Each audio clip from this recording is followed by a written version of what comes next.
What's great about studying the structure and style syllabus is kids go to analyze some other piece of writing and then comment on that style.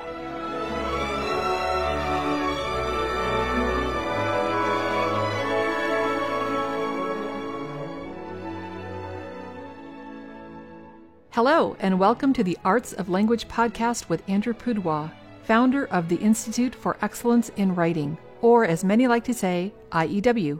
My name is Julie Walker, and I'm honored to serve Andrew and IEW as the Director of Marketing. Our goal here is to equip teachers and teaching parents with methods and materials which will aid them in training their students to become confident and competent communicators and thinkers.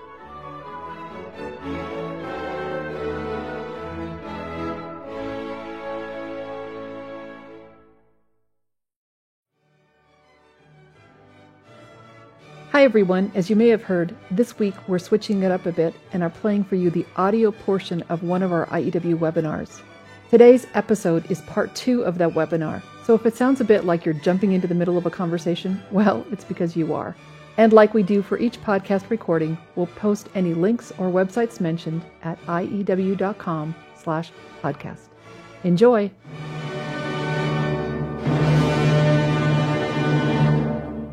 With our response to literature, I don't want to get into great depth because we are trying to keep this short tonight, but this was originally contrived for a school district in California. Ha!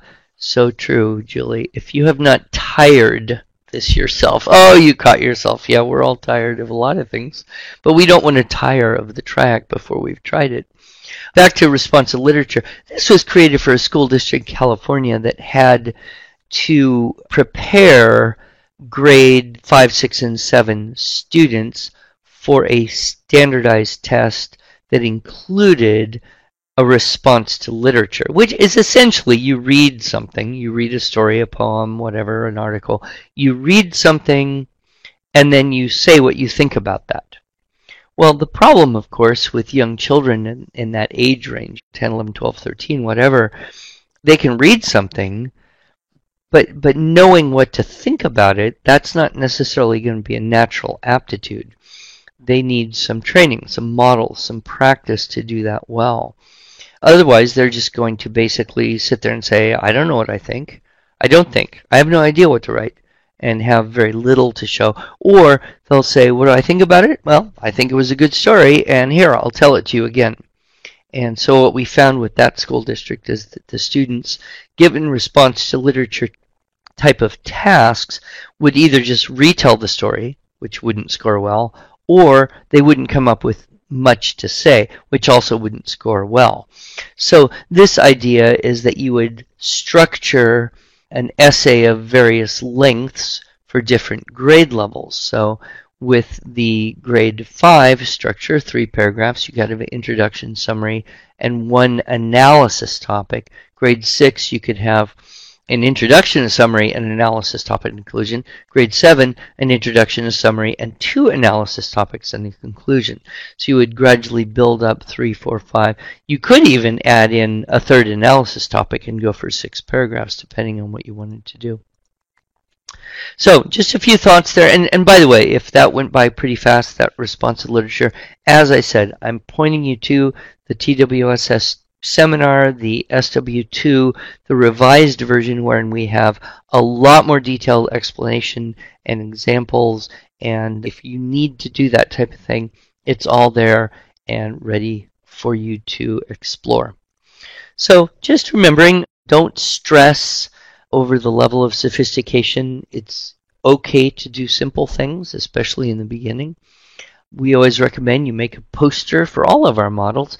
And since a lot of people don't make posters for models, we have created posters, and you can print them out if you get them off our website, if you're a premium subscriber, which I think most all of you probably are. Or if you're a classroom teacher, you can buy large size posters that will also be helpful in that way. Be sure you keep with the vocabulary charts. If you got a banned word list going, you can expand on that. If not, you can always look for substitutes and synonyms for various words that may be overused. The critique thesaurus chart is excellent. Get that in the student's notebook, get it on the wall. I'm very excited. We're going to have a much new and much improved student resource packet that will be available very shortly. It will be coming with all of the theme-based writing lessons, as well as available for those who want to use it without the theme-based writing lesson. It's going to be much more user-friendly than the previous idea we had. And of course, we've got lots of samples, and it's always good to remember as you come into the end of the school year, we're all anxious. Kids are anxious. We're anxious. Do we get everything done? No. Are we going to stop anyway? Yes. Is it worth doing a critique? Well, the answer is yes. It's worth doing a critique, even if you only get one done. And then next year, it'll go better, and the next year, it'll go better. And then, of course, I think this may be a way to answer Jennifer's question, and it's just popped in the question box, so let me go ahead and read it now.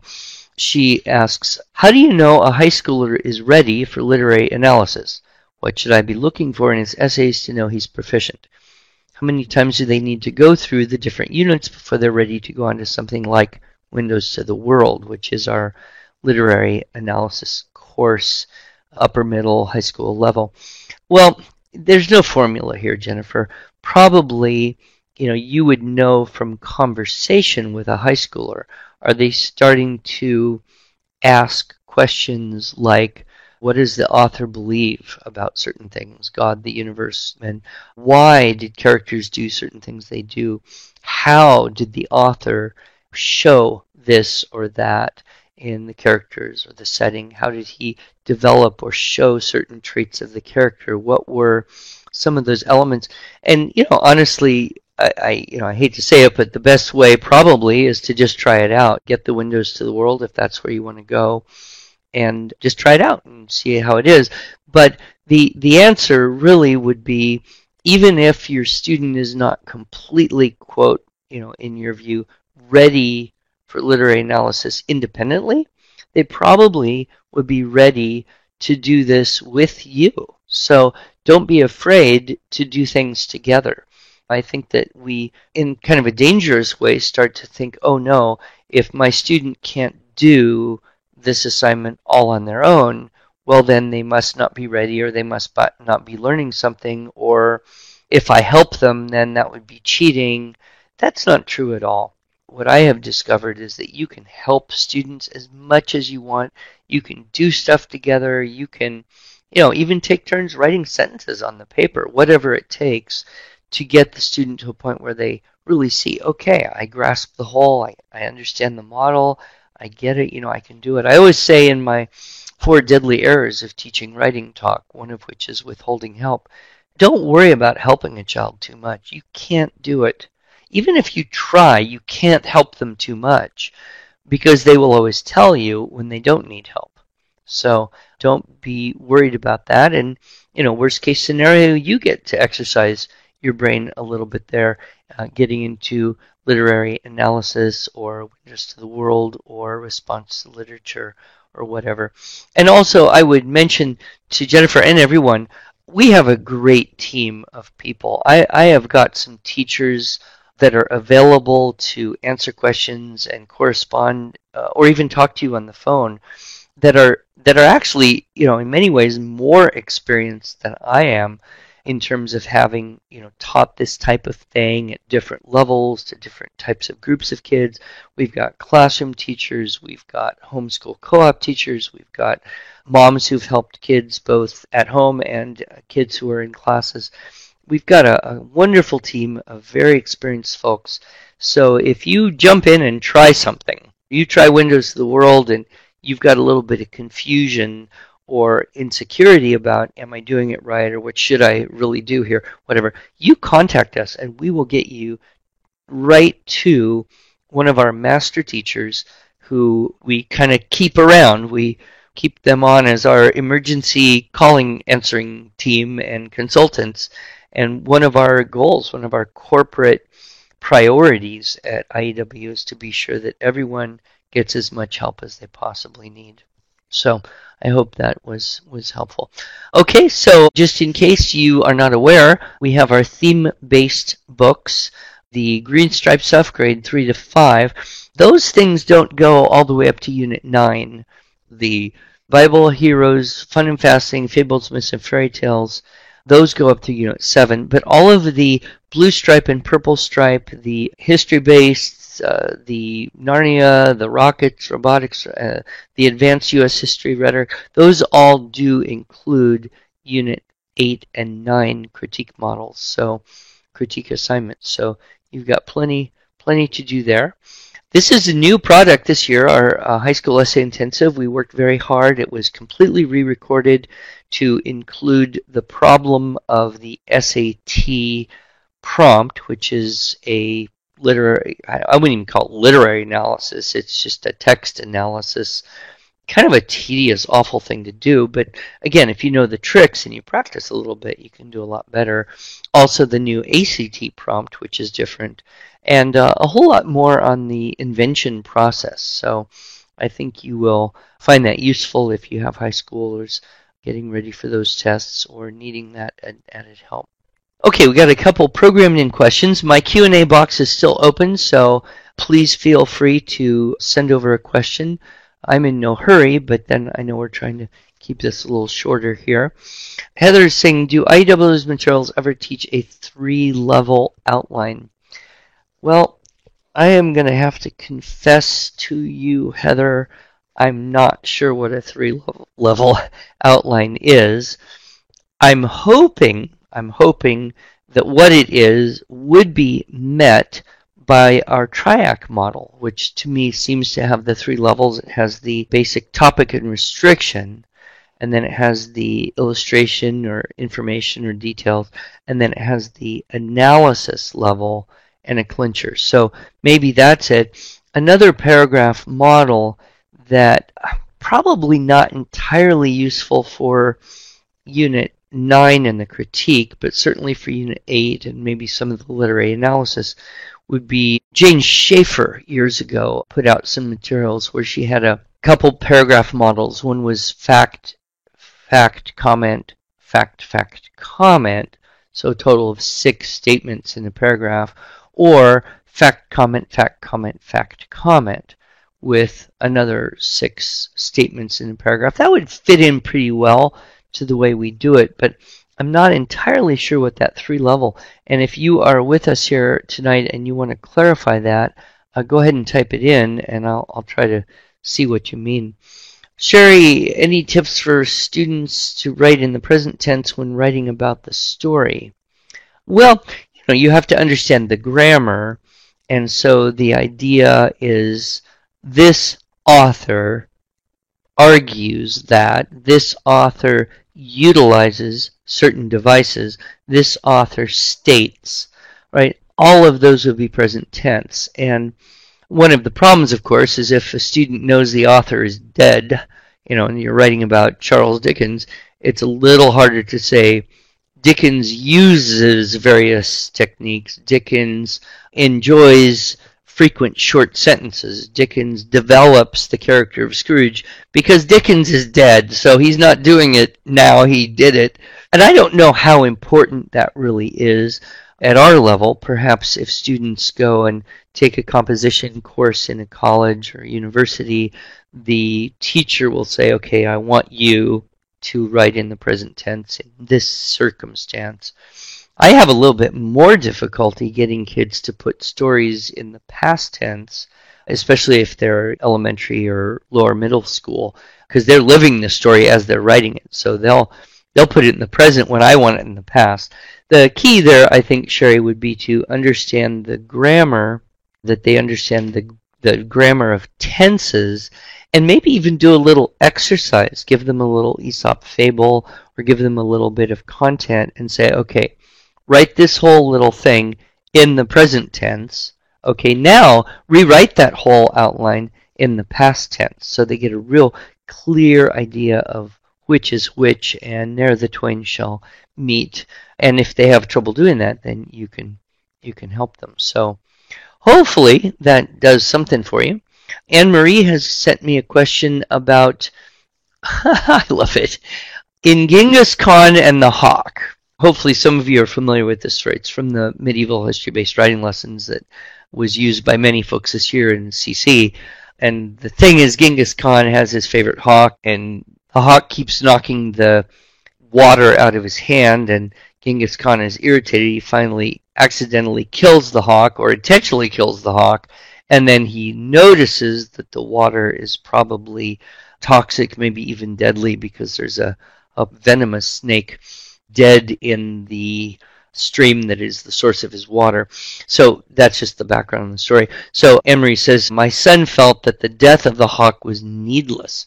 He felt that loyalty is usually rewarded, but not in this story. And is his opinion valid because it seems the death of the hawk makes the story so emotional? Well, absolutely his opinion is valid. I mean, he's got a perception of that story. Was it effective? Was it necessary? Did it communicate the right thing? Yes, usually loyalty is rewarded. Perhaps the question is, what else could this story be trying to show other than loyalty? Is it showing that we can be careless to jump to conclusions, to make assumptions that then prove to be wrong? A story that's even more powerful and more painful, especially for most girls, and this one is the classic story of Llewellyn and his hound Gellert. He comes home from a trip, and Gellert didn't go hunting with him, but it comes out and has got blood on him, and Llewellyn is worried, goes into the house and sees his baby's crib knocked over and no baby and a bloody mess all over the floor, and he makes the assumption that the hound has harmed his baby, and in an emotional rage, stabs his sword into his dog, who dies with a pathetic whimper, of course. And this then wakes up the baby, who was actually perfectly safe, and under the pile of blankets is a dead wolf and an unharmed baby. And Llewellyn realizes that indeed his loyal hound was bravely saving his child's life, and he completely misread and misunderstood the situation. So it is a very painful and sad story. I guess the question is, you can interpret that in many ways. Some people would interpret Romeo and Juliet as, don't be rebellious, follow the guideline of your parents. Other people would say, well, it's destiny. Follow your heart and you pay the consequences. Other people, especially 11-year-old boys, might interpret the whole thing as, don't do something stupid like fall in love with a girl, So, I think it's nice to allow the kids to say, okay, this is what I perceive as the message moral, and it doesn't have to be what other people perceive as the message or moral. You might read the same story and have a slightly different view on what that story is teaching or doing or communicating. Especially if it's a classic story, it's going to operate at different levels and affect different people different ways, and certainly all of those are pretty much valid. That's one reason I feel dangerous, and so does my good friend Andrew Kern. We feel that jumping into literary analysis in terms of saying, aha, I know what that means, or aha, this is what the author was trying to accomplish, aha, these are the techniques. You have to be careful that you don't, in Kern's words, kill the puppy. You don't want to understand a puppy by killing it, dissecting it, labeling all its parts, and saying that's what a puppy is. What you would want to do to understand a puppy is, play with it. And in a story, in a way, I think it's a lot better to be talking a lot about whatever comes up, rabbit trails, whatever, and don't worry if where that rabbit trail takes you is different than what you might imagine to be the best or most important or official or truly academic way to analyze something. So I hope that was useful for Anne-Marie. So, all right, well, I don't see any other questions, and it looks like we are doing pretty well. Just to let you know what's coming up for the summer, we finished the Unit 9 here. I hope it was worth your time. Over the summer, we usually take a little break from the structure and style refinement efforts that we have. And we're going to be having one of my very good friends, Carol Topp, who wrote Micro Business for Teens. It's a wonderful series. She's a CPA. She's a homeschool mom. She's encouraged hundreds, if not thousands of kids, directly or indirectly, to look at starting their own business and be a little entrepreneurial. So she's going to join us on Monday, June 5th for a webinar. And I think you'll enjoy that, especially if you have some teens or soon-to-be teens. So let your friends know about that one. And anything we can do to help with our podcast, our webinar archives, our blog, our forum, newsletters, Magnum Opus magazines. I've been particularly gratified the last several weeks. I've been out on the road. I was in Hawaii and Maine and Kansas City and Nashville, and I just got back from Minnesota yesterday, and I've been extremely grateful to have so many people tell me that the podcasts have been a blessing to them. And Julie and I sit in this room and we record these things, week after week. And sometimes I think, is anyone really listening to these things? All this talking that we're doing. But I've had moms say, I listen, to every one of them. I listen to them more than once. I love to listen to them while I'm doing various chores, clean the house, or out on my run, or I love to listen to them in the car with my kids. So I hope that you would take advantage of checking out the podcast. So, looks like a last-minute question there. Here we have Heather. 3-level outline. The first level has a Roman numeral. The second level gives details. The third level would further describe those details, ABC. Yeah, we don't use the third level there the way you're kind of explaining it with the ABC. One reason, it's just that it's very easy to get way too much in an outline for a paragraph. So what we find is that if you kind of limit the number of details and you say, okay, you've got a topic, you're going to have 6 or 7 details, and there's lots of ways to organize these details. There's the triac model, there's the fact, comment, fact, comment, fact, comment, which could be, technically a 1A, 2A, 3A. But then if you go into the very strict rules of outlining, I believe you're not supposed to have an A unless you also have a B. So then you get into some kind of, we have to keep just pushing, and then that can be kind of problematic. So we don't do that. There's no reason you couldn't. I have no problem with it. I think if you're teaching outline to students who can handle it, certainly outlining something just for the sake of understanding the structure of it, encyclopedia article or editorial blog post article, that could be good. But we find the simpler outline works almost all the time, especially in the first few years of that. So, all right. Well, I think then that is probably going to take us to the end here, and God bless you all for making it through the whole school year of the 9 units, and I commend you all for your work you're doing in helping children to listen and speak and read and, of course, write better every year. And what we hope for is a relaxing end of the year, final projects, summer coming, and a renewed effort to continue reinforcing those things in the future. So, all right, there you go. Respighi can play, and we can all go back to the things we need to do. God bless you, Bernadette, and Sherry, and Heather, and thanks so much for being with us tonight. God bless you.